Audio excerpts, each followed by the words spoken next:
1 2 3 অর্থাৎ কি প্রপ। 3টা কার্বন হলে আমরা কি বলতে পারি, এটার নাম প্রপ, তাই না?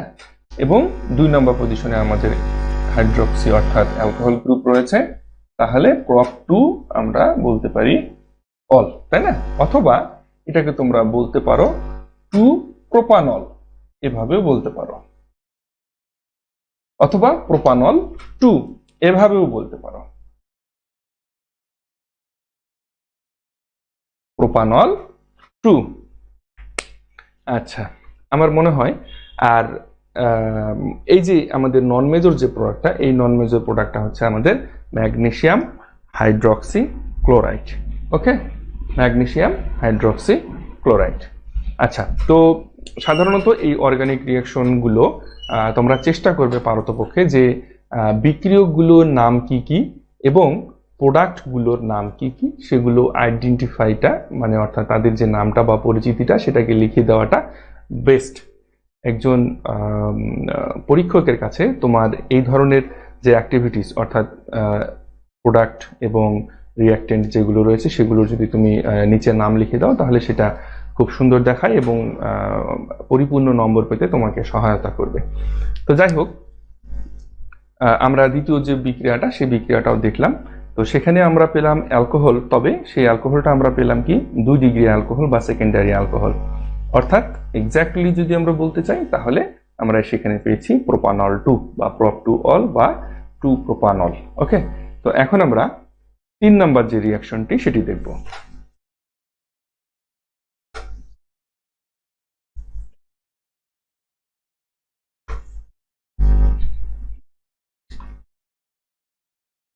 আচ্ছা, 3 নম্বর যে রিঅ্যাকশনটি সেটিতে আমরা আমাদের যে বিক্রিয়া হবে কিটোনের সাথে, ভালো করে লক্ষ্য করো, সেটি বিক্রিয়া হবে আমাদের কিটোনের সাথে। তো কিটোনটা হচ্ছে আমাদের কি CH3CO CH3, এটি হচ্ছে আমাদের কিটোন। তো এই কিটোনটার নাম কি? এই কিটোনটার নাম হচ্ছে আমাদের 2 প্রোপানন, তাই না? 2 প্রোপানন। তো এটার সাথে আমাদের বিক্রিয়া হবে কার? CH3MgCl অর্থাৎ গ্রিগনাট বিকারকের। তো বিক্রিয়াটা লেখার সুবিধার্থে আমি এই যে কিটোনটা বা প্রোপাননটা সেটাকে আমি একটু ভেঙে লিখি যাতে তোমাদের বুঝতে সুবিধা হয়। যেমন CH3 বন্ড C, এইখানে O, এইখানে হচ্ছে CH3, এটি হচ্ছে আমাদের সেই কিটোন বা প্রোপানন 2। তাহলে আমাদের যে মধ্যবর্তী জটিল যৌগটা সেটি কি তৈরি হবে? দেখো, একই রকম, প্রত্যেকটা বিক্রিয়া একই রকম। এখানে যে CH3 রয়েছে আমাদের, এরপরে রয়েছে আমাদের C, এইখানে নিচে যে দ্বিবন্ধনটা রয়েছে সেটি ভেঙে যাবে এবং অক্সিজেনের সাথে কি যুক্ত হবে? MgCl। তাহলে আমি যুক্ত করে দিই MgCl এবং এই যে CH3, এই CH3টা আমার যুক্ত হবে এইখানে, তাই না? তো এটা উপরেও তোমরা লিখতে পারো CH3টাকে, আবার এর আগে যেমন আমি দেখিয়েছিলাম এই অক্সিজেনটাকে উপরে দিয়েছিলাম, বিষয়গুলো একই, তোমরা সেটা খুব ভালো করে জানো। এবং এই পাশে আমার যে আরেকটা CH3 রয়েছে সেই CH3টাকে আমি এখানে লিখে দিচ্ছি। তাহলে মধ্যবর্তী জটিল যৌগ আমার তৈরি হয়ে গেল। এবং এই যে আমি তোমাদেরকে বলেছিলাম অবশ্যই কিন্তু তোমরা এই রিঅ্যাক্টেন্টগুলো বা বিক্রিয়াগুলোর নাম কি সেগুলো কিন্তু লিখবে, হ্যাঁ? আচ্ছা, এখন এরপরে আমি কি করব, আমার কি হবে? অ্যাসিডীয় আর্দ্র বিশ্লেষণ হবে, অর্থাৎ অ্যাসিড পানি লাগবে। তাহলে একইভাবে আমি রিঅ্যাকশনটা সম্পন্ন করতে পারি। এখানে কি হবে? CH3 বন্ড C, উপরে কি আছে আমার? CH3, নিচে কি আছে? OMgCl, অর্থাৎ ও এর সাথে আমার কি যুক্ত হবে? এই H অংশটা যুক্ত হবে, H, এবং ডান দিকে রয়েছে আমার আরেকটা CH3 প্লাস এই যে MgClটা অপসারিত হলো, এই MgCl এর সাথে আমার এই যে OH এটা যুক্ত হবে, তাহলে MgOHCl। প্রত্যেকটা বিক্রিয়াতে কিন্তু আমার এই প্রোডাক্টটা আসতেছে, দেখো তোমরা লক্ষ্য করে, প্রত্যেকটা বিক্রিয়াতে আমার ওই প্রোডাক্টটা আসতেছে, তাই না? আচ্ছা, তাহলে এখন কিটোন থেকে আমার যে বিক্রিয়াটা সম্পন্ন হলো, অর্থাৎ 2 প্রোপানন থেকে যে বিক্রিয়াটা সম্পন্ন হলো, সেখান থেকে আমি কি দেখতে পাচ্ছি, এখানেও কিন্তু আমি অ্যালকোহলই পেলাম। ভালো করে লক্ষ্য করে দেখো, প্রোডাক্ট কিন্তু এখানেও আমি অ্যালকোহলই পেলাম। তবে তবে এখানে কিন্তু আমি 3 ডিগ্রি অ্যালকোহল পেয়েছি। ভালো করে তোমরা একটু লক্ষ্য করে দেখো, এখানে আমি কি পেয়েছি, 3 ডিগ্রি অ্যালকোহল। ইতিপূর্বে আমরা 1 ডিগ্রি অ্যালকোহল পেয়েছিলাম, তারপর 2 ডিগ্রি অ্যালকোহল পেয়েছিলাম।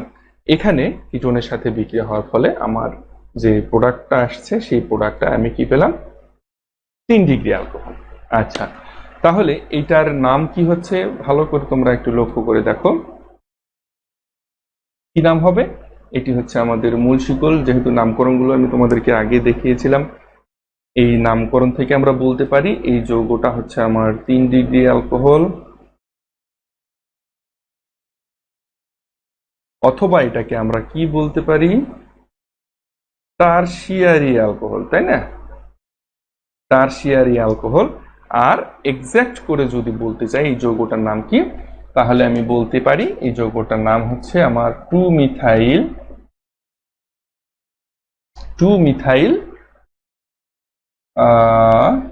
প্রোপানল 2, তাই না, 2 মিথাইল প্রোপানল 2। আচ্ছা, তাহলে আমাদের এই বিক্রিয়াটা সম্পন্ন হলো এবং আমরা প্রোডাক্ট হিসেবে পেলাম 2 মিথাইল প্রোপানল 2। আর এই যে নন মেজর প্রোডাক্টটা, এটা আমরা আগেও জেনেছি, এখনো জানবো, ম্যাগনেসিয়াম হাইড্রক্সি ক্লোরাইড। আর এখানে যেই প্রোডাক্টটা পেলাম সেটা হচ্ছে আমার 2 মিথাইল প্রোপানল 2। এটাকে আমরা বলতে পারি 3 ডিগ্রি অ্যালকোহল অথবা টারশিয়ারি অ্যালকোহল, তাই না। আচ্ছা, এটা গেল আমার 3 নম্বর রিয়াকশন। এবার সর্বশেষ যে রিয়াকশন গ্রিগনার্ড বিকারকের সাহায্যে, সেটি আমরা দেখব, যেটি আমাদের 4 নম্বর প্রোডাক্ট, 4 নম্বর বিক্রিয়া।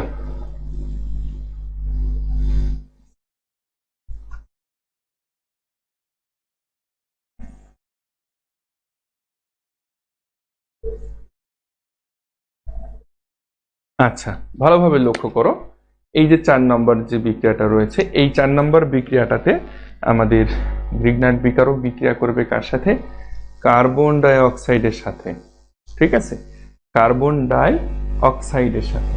তো এই হচ্ছে আমার কার্বন ডাই অক্সাইড, আর আমার গ্রিগনার্ড বিকারক CH3MgCl।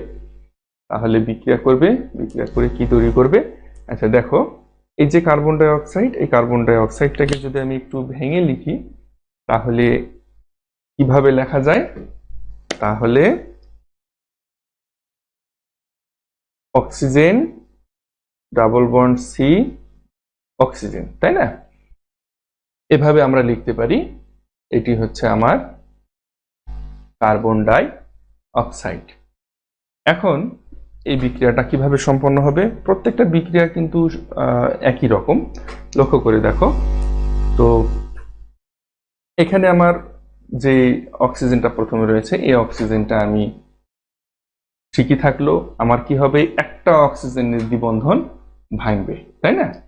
এই যে অক্সিজেন, এই অক্সিজেনের দ্বিবন্ধনটা ভাঙলো, তার সাথে যুক্ত হলো MgCl, এবং এই যে অ্যালকাইল মিথাইলটা, এটা আমার এসে এই কার্বনের সাথে যুক্ত হবে, যুক্ত হয়ে আমার মধ্যবর্তী জটিল যৌগ তৈরি করবে, এবং পরবর্তীতে এটি আমার H বন্ড OH এবং HCl অর্থাৎ অ্যাসিড ও আর্দ্র বিশ্লেষণ করবে, করে আমার এইখানে কি রয়েছে, অক্সিজেন ডাবল বন্ড সি, নিচের দিকে রয়েছে আমার CH3, আর এখানে আমার যে অক্সিজেনটা রয়েছে, এই অক্সিজেনের সাথে আমার এই হাইড্রোজেন যুক্ত হবে, তোমরা সেটা ভালো করেই জানো। আর আমার একটা প্রোডাক্ট পাবো, সেটা হচ্ছে এই যে MgCl, এর সাথে যুক্ত হবে আমার OH, MgOHCl।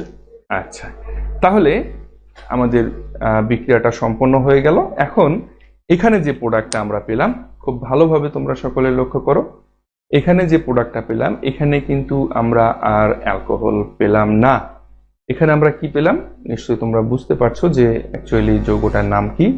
তো তোমরা একটু কমেন্ট করে জানাতে পারো আমাকে যে এই যৌগটা যে তৈরি হয়েছে এই যৌগটার নাম কি। আমি তোমাদেরকে দেখিয়ে দিচ্ছি। দেখো, এইটা এভাবে লেখার কারণে অনেকেরই হয়তো বা বুঝতে অসুবিধা হলেও হতে পারে, তো অনেকেরই হবে না আমি জানি, তারপরেও একটু তোমাদেরকে যদি আমি সহজভাবে লিখে দিই। দেখো, এই যে CH3, এই CH3টাকে লিখলাম বন্ড সি, সি এর সাথে আমার একটা অক্সিজেন একটা এইচ।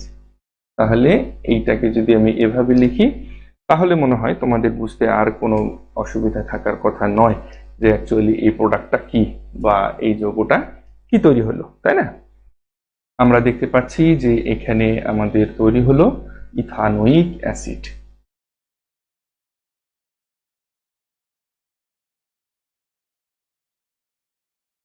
তাই না? ইথানোয়িক অ্যাসিড এখানে আমাদের তৈরি হয়ে গেল। তো আমরা খুব ভালোভাবে লক্ষ্য করলাম যে ইতিপূর্বে আমাদের যে প্রোডাক্টগুলো পেয়েছিলাম আমরা সবগুলো প্রোডাক্টই কিন্তু আমাদের অ্যালকোহল ছিল। ফর্মালডিহাইড থেকে যে প্রোডাক্টটা পেয়েছিলাম আমরা সেই প্রোডাক্টটা আমাদের কি ছিল 1 ডিগ্রি অ্যালকোহল। তারপরে আমাদের অ্যাসিটালডিহাইড বা ইথানলের সাথে যখন বিক্রিয়া হয়েছিল তখন আমরা পেয়েছিলাম কি 2 ডিগ্রি অ্যালকোহল। এবং 3 নম্বর যে বিক্রিয়াটা ছিল সেই 3 নম্বর বিক্রিয়াটাতে আমরা লক্ষ্য করেছি সেখানে 3 ডিগ্রি অ্যালকোহল পেয়েছি, অর্থাৎ আমরা টারশিয়ারি অ্যালকোহল পেয়েছি। এবং সবশেষে যে 4 নম্বর বিক্রিয়াটা বর্তমানে আমরা দেখছি এই 4 নম্বর বিক্রিয়াটাতে আমরা লক্ষ্য করলাম যে এখানে কিন্তু আমরা আর অ্যালকোহল পেলাম না, এখানে আমরা কি পেয়েছি, এখানে আমরা পেয়েছি অ্যাসিড।